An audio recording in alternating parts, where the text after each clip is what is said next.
오직 주만이 하나님의 놀라운 계획에 의해 고통과 절망 속에서 삶이 변화된 크리스찬들의 감동 스토리. 그릇 되게 하소서.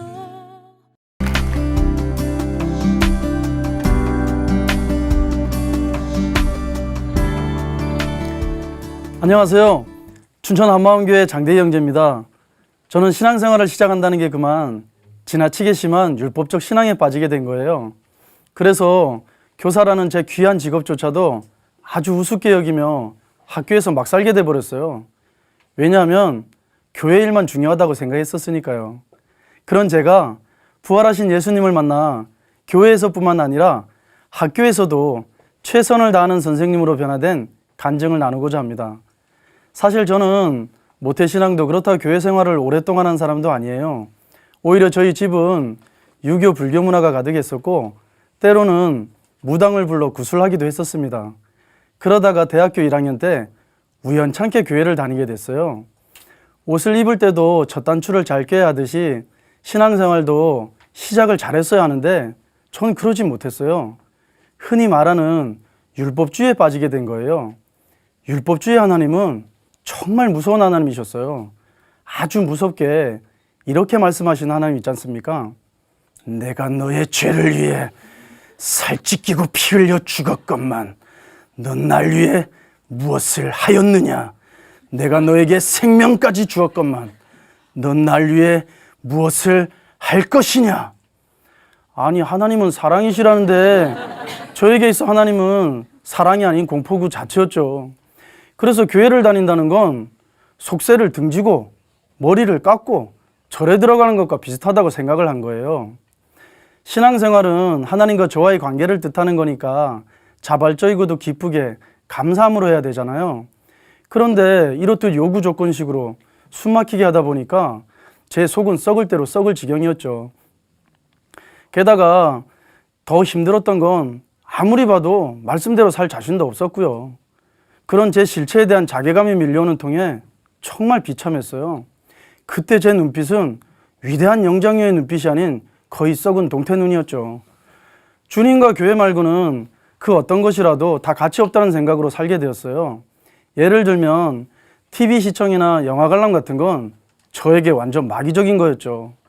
그리고 성경 말씀이 아닌 세상 책을 본다? 전도 말고 나의 즐거움과 유익을 위해 운동을 하고 여행을 한다? 말도 안 되는 얘기였죠. 그래서 솔직히 어디 여행 한번 제대로 가본 적이 없어요.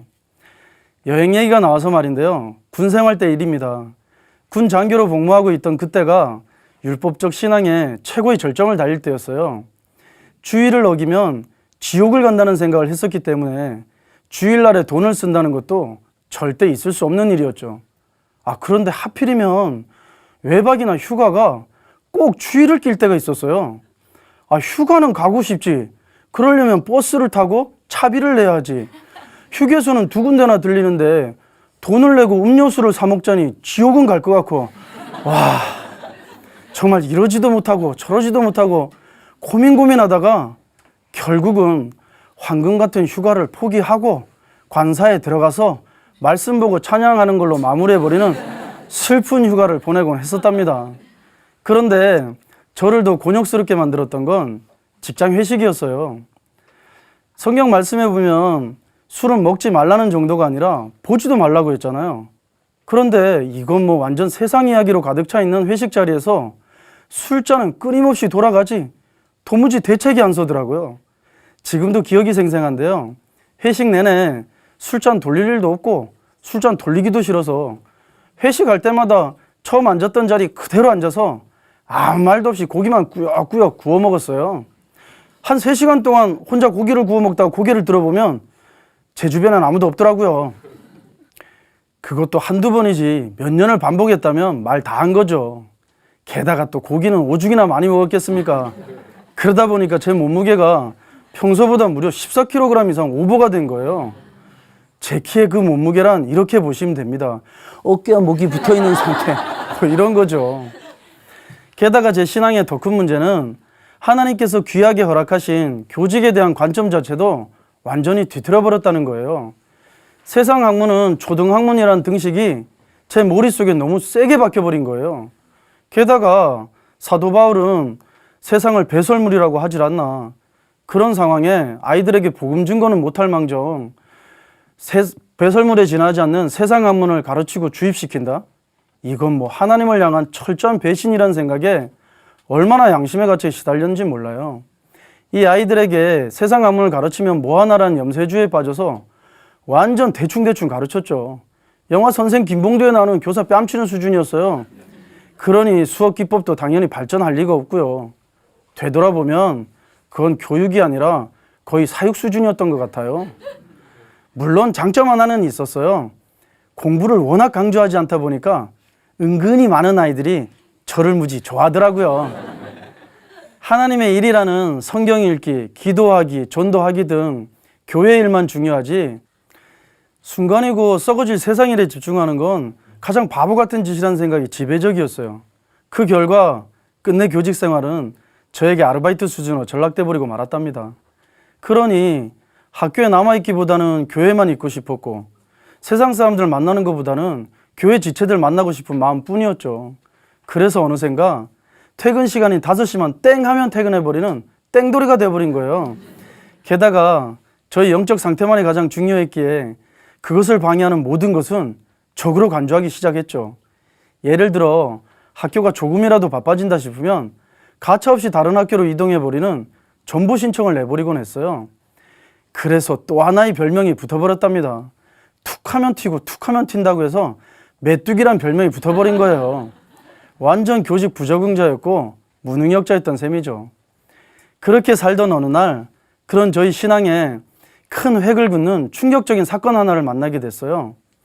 영적인 것만을 최선으로 여기며 그날도 한 선생님을 만나 전도를 하게 됐는데 그때 그 선생님이 저에게 딱 이러시더라고요. 장 선생, 말씀도 좋고 다 좋은데 나 솔직히 얘기하면 장 선생처럼 될까봐 믿기가 싫어. 미안하지만 다른 데 가서 살아봐. 말씀도 좋고 다 좋은데 나처럼 될까봐 믿기가 싫다? 그 말이 뇌리에서 떠나지 않는 거예요. 뭐 전도를 하다 보면 그런 핍박도 받을 수 있지라면 넘길 법도 했지만 그날은 정말 충격으로 다가오더라고요. 왜냐하면 사실 전 알고 있었거든요. 신앙생활이라는 게 하면 할수록 기쁘고 즐겁고 감격이 밀려하잖아요. 그런데 전 정반대로 점점 더 타들어갈 정도로 메말라가고 있었거든요. 게다가 남들은 속여도 저는 속이지 못하죠. 그 말 한마디에 지금껏 제 안에 감추고 있던 모든 것들이 다 드러나 버리더라고요. 아무리 거룩한 척해도 제 안에 일어나는 욕구 하나도 제어하지 못하는 나. 결국 패배해놓고도 아닌 척하며 위선자가 되어버린 나. 거룩을 가장한 채 세상을 두려워하고 회피했던 나. 그런 나를 들켜버린 거예요. 그런데 엎친 데 덮친 격이라고 하루는 또 한 후배가 식사 좀 같이 하자며 저에게 찾아왔어요. 별 부담 없이 한 식당에 들어가서 밥 잘 먹고 있는데 글쎄 이 후배가 뜬금없이 형은 하나님 살아계신 거 정말 믿으세요? 그럼 그걸 어떻게 믿으셨어요? 와, 정말 불난집에 부채질도 유분수지 얼마나 뿔딱지가 나든지 태고 말고 변론을 늘어놓았죠. 그러나 그 모든 이야기가 끝나갔을 때 그 후배의 모습 속에서 저는 충분히 읽을 수가 있었어요. 형 스스로도 지금 무슨 말하는지 잘 모르겠죠? 이야, 정말 수치스럽고 부끄럽더라고요.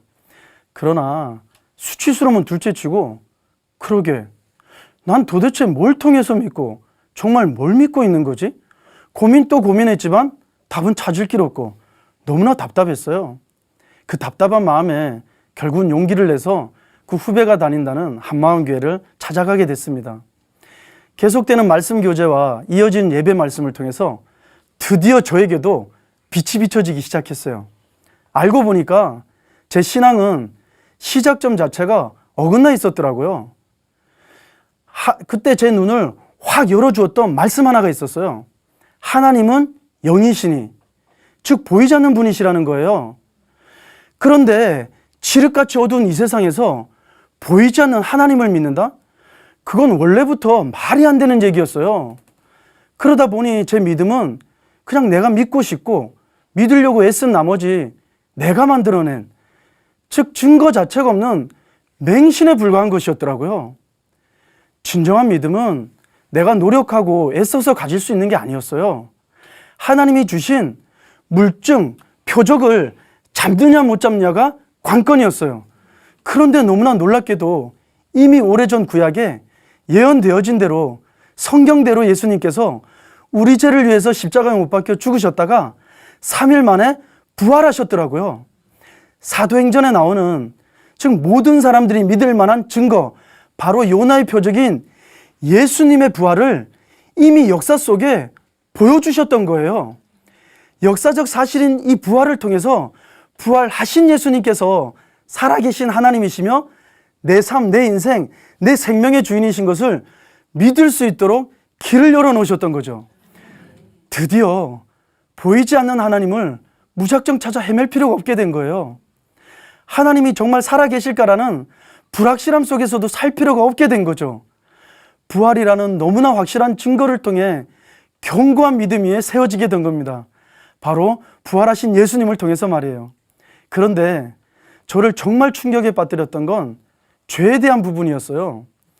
부활이 확증되어지는 순간 요한복음 16장 9절에 나와 있듯이 부활하신 예수님을 주인으로 믿지 않고 내가 주인 된 것이 죄라는 사실을 비춰주셨어요.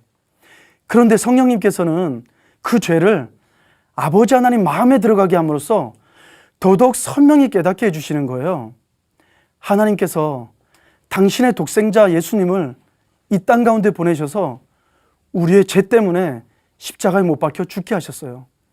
그리고 3일 만에 부활시키심으로써 모든 사람들이 믿을 수 있도록 길을 열어놓으셨던 거죠. 그런데도 불구하고 부활의 목적 그대로 부활하신 예수님을 주인으로 믿지 않고 여전히 내가 주인 되어 왕노릇하며 산다?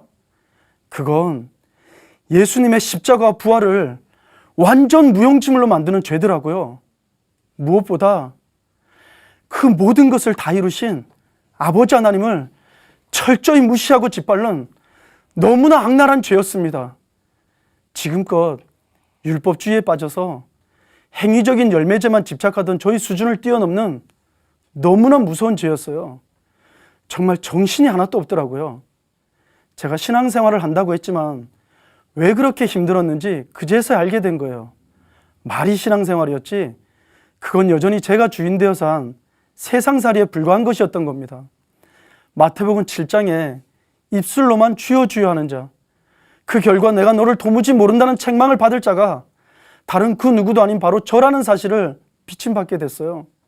비참하고 참담하더라고요. 무엇을 더 지체할 필요가 있었겠습니까? 그대로 두 손 두 발 다 들고 아버지 하나님께 이 근원적이고 악랄한 죄를 철저히 중심으로 회개해 주셨습니다.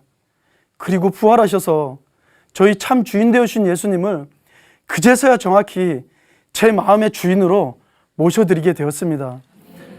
그런데 너무나 더 놀라운 건 예수님은 부활하셨을 뿐만 아니라 승천하셔서 하나님 보좌 우편에 앉아 계신 만왕의 왕, 만물의 주, 통치자셨어요. 제가 어떤 상황과 환경에 처해 있더라도 그 모든 문제를 다스려 주실 뿐만 아니라 책임져 주실 주인이셨던 거죠. 그 순간 이것은 거룩한 일이고 저것은 불결한 일이라며 하나님의 일과 세상 일을 무자르도 구분하고 하나님의 일이라 여겨지는 것만 최고라고 생각하던 저의 모든 이원론을 완전히 깨뜨려 주셨어요. 그리고 주님을 위해 풍성한 열매들을 내가 만들어내야 한다는 그 교만한 완벽주의와 강박증까지 사라지게 해주셨습니다. 모든 것은 부활 승천하셔서 하나님 보좌 우편에 앉아 계신 통치자 예수님께 달려있다는 사실을 정확히 보게 함으로써 모든 문제를 다 해결해 주신 겁니다. 진리를 알지니 진리가 너희를 자유케 하리라. 이 말씀 그대로 부활하신 예수님을 주인으로 믿는 건 부담이 아닌 참 기쁨, 참 자유함이었습니다. 그제서야 제가 몸담고 있는 교직과 아이들이 제가 피하고 귀찮아할 세상이 아닌 하나님께서 너무나 귀하게 허락하신 사명지이며 최선을 다해 사랑해야 될 영혼들이라는 것에 눈뜨게 해주셨어요. 그때부터 지금까지 제가 섬기게 된 아이들 중에서 거의 한 명도 빠짐없이 복음을 전하게 해주셨습니다. 그리고 교과 전담을 하던 어느 해는 무려 일주일 사이에 제가 맡았던 학년 학생들 모두에게 복음을 전하게 해주셨어요. 율법적인 삶에 매여 나의 노력으로 하던 그 메말랐던 복음 증거와는 완전 판이하게 달랐어요. 부활이라는 너무나 확실한 증거를 통한 기쁨과 감격과 흥분의 도가니로 전하는 시간이었습니다. 그런 중심을 아셨는지 하나님께서는 그 후로 저에게 여러 다양한 교육적 재능까지도 허락해 주시기 시작하시는 거예요. 전에 같았으면 마귀적인 것이라 여기며 쳐다도 안 받겠지만 이제는 하나님께 영광을 돌리는 일이며 복음 증거에 도움이 된다는 생각으로 정말 열심히 했어요. 저 같은 사람은 접근하기조차 쉽지 않은 골프를 배우고 계실 뿐만 아니라 레크레이션 1급 지도자, 음악 줄넘기 1급 지도자, 라인 댄스, 뉴 스포츠 등 다방면으로 최선을 다해서 가르치는 성실한 교사로 변화시켜 주시기 시작하셨습니다. 이렇듯 교회 일만 최고라고 여기던 생각이 깨지고 학교에서도 최선을 다하기 시작하자 하나님께서는 너무나 놀라운 일들을 보여주시기 시작하시는 거예요. 저도 모르는 누군가의 추천을 통해 전국에서 나름 열심히 한다는 선생님들을 소개하는 휴먼 다큐 방송 프로그램에 출연시켜 주셨어요. 또다시 그것을 계기로 학교 폭력 추방 프로그램에는 교육부 장관님과 함께 메인 패널로 출연시켜 주셨죠. 교직에 적응조차 못하던 저를 교육부 장관님 옆에 서게 하다니 참 아이러니한 상황이었습니다. 심지어는 제가 가장 마귀적이라고 여겼던 예능 프로그램에까지 출연시켜 주셨다니까요. 그 프로그램에 출연해서 유명 개그맨들과 입담을 나누기까지 하며 자유함을 누리게 되었답니다. 그 외에도 라디오 방송까지 합하면 7번의 방송 출연과 신문 기사에만 10번 정도 실리게 됐어요.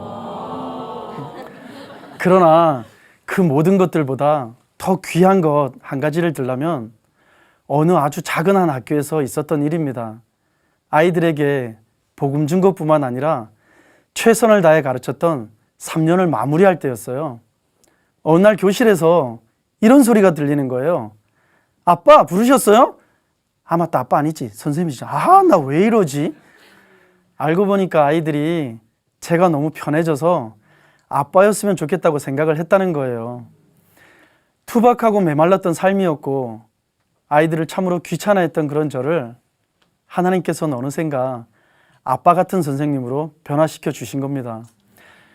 그래서 그랬던 건지 어느 해에는 강원도에서 가장 큰 상 중에 하나라고 할 수 있는 모 신문사에서 주최하는 행복한 학교 함께하는 교육상 교사 부분 대상을 받기도 해주셨어요. 교직계의 완전 아웃사이더였고 일명 땡돌이, 메뚜기였던 저에겐 너무나 큰 축복이었습니다.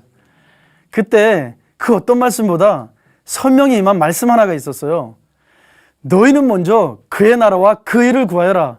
그리하면 이 모든 것을 더하여 주시리라. 이 말씀은 절대 추상적인 말씀이 아닌 실제였고 사실이었습니다. 그러던 어느 날 하나님께서는 더더욱 기가 막힌 반전의 역사까지도 보여주시기 시작하시는 거예요. 한두 명도 아닌 주변 곳곳에서, 그것도 저희 부적응과 무능력을 질타했던 사람들을 통해서 계속적으로 듣게 하는 말이 하나 있었어요. 야, 장 선생님하고 같이 지내보니까 선생님 같은 분이 꼭 관리자가 됐으면 좋겠어요. 꼭 관리자가 돼야 될 텐데. 그 순간 하나님 안에서 한 가지 사실을 깨닫고 감히 꿈꾸게 되었습니다. 이 세상은 절대 두려워하고 피하고 도망쳐야 할 대상이 아니었어요. 오히려 정복하고 승리해야 될 대상이었습니다. 그래서 지금은 그러한 선한 영향력을 끼칠 수 있는 크리스찬 리더에 대한 꿈을 꾸며 겸손히 한 걸음 한 걸음 전진해 나가고 있습니다. 뒤틀려진 신앙에 빠져 세상 부적응자, 무능력자로 전락될 뻔했던 제가 부활하신 예수님을 만나 부활의 증인으로 세워졌습니다. 그리고 이 세상에서도 최선의 삶을 살 뿐 아니라 빛과 소금으로서 선한 영향력을 끼칠 수 있는 균형 잡힌 신앙인으로 변화시켜 주셨습니다. 그것이 바로 복음의 참된 능력임을 확신합니다. 끝으로 제가 개인적으로 참 좋아하는 문구 하나가 있어요. 29세의 젊은 나이에 순교자의 반열에 오른 짐 엘리엇이 대학교 2학년 때 자신의 일기장에 써놓은 문구입니다. 주님, 성공하게 하소서. 높은 자리에 오른다는 것이 아니라 제 삶이 하나님을 아는 가치를 드러내는 전시품이 되게 하여 주시옵소서. 이 말씀 그대로 앞으로도 제 삶이 오로지 하나님의 영광만을 드러내는 데 쓰이도록 최선을 다하겠습니다. 감사합니다. 오직 주만이 이 시간은 춘천 한마음교회와 함께하는 열린 간증의 시간입니다. 신앙 간증을 다시 듣기 원하시는 분들은 방송국 전화 847-583의 영원 구원번호로 연락 주시기 바랍니다. 모양이